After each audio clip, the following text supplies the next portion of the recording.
We've spent the last 2 days here in New York at the New York International Auto Show, so let's talk about the cars that you need to know about that you'll see here at the show, and you'll also be seeing on dealer lots in 2019 and 2020.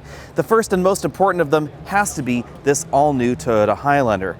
The Highlander gets an all-new look for 2020. We also get a new hybrid system under the hood that's going to make this one of the most efficient entries in the segment, and we get an all-new interior that is definitely improved over the last generation Highlander. You may recall that we've actually been a little bit down on the Highlander currently in its segment, but that's all going to change with this new model. Number 2 on our list has to be the best-selling wagon in America, and of course, the wagon that Subaru tells us is not a wagon, it is a crossover. It has to be the all-new Subaru Outback.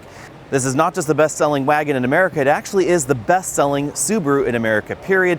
And the all-new version is really exciting. It has the interior out of the 2020 Legacy, which means that almost all the models out there will get an enormous new touchscreen and dashboard. Definitely the most premium interior that Subaru has ever put into a car.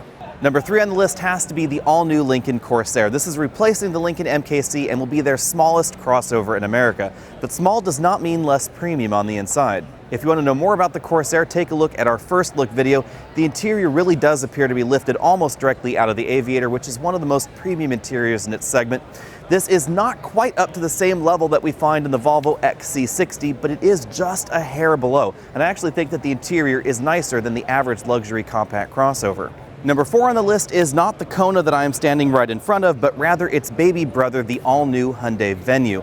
Unfortunately, the Venu has suddenly disappeared from the show floor here. I'm not exactly clear where it went, but hopefully it will be back for the public days starting tomorrow. I'm intrigued by the Venu not just because it's Hyundai's smallest crossover and because they decided to go smaller than the Kona, but also because the interior of the Venu is actually arguably more premium than the interior that we find in the Kona, and really up to similar levels to what we see in the upcoming Hyundai Palisade, especially if you choose those top-end trims. So if you're shopping for a very small crossover in America, definitely put that new model on your list. It's at least worth stopping by the Hyundai dealer.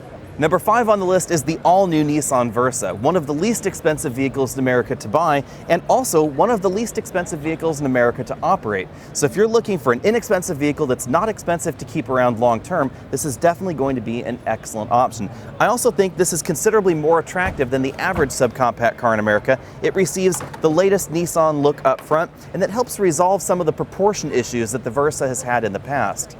Number 6 and the last entry on our list has to be the all-new 2020 Ford Escape, specifically the Escape Hybrid, because as you can see here, the Escape Hybrid has a mechanical all-wheel drive system that makes this very different than something like the RAV4 Hybrid and is likely going to make it very capable out on the road.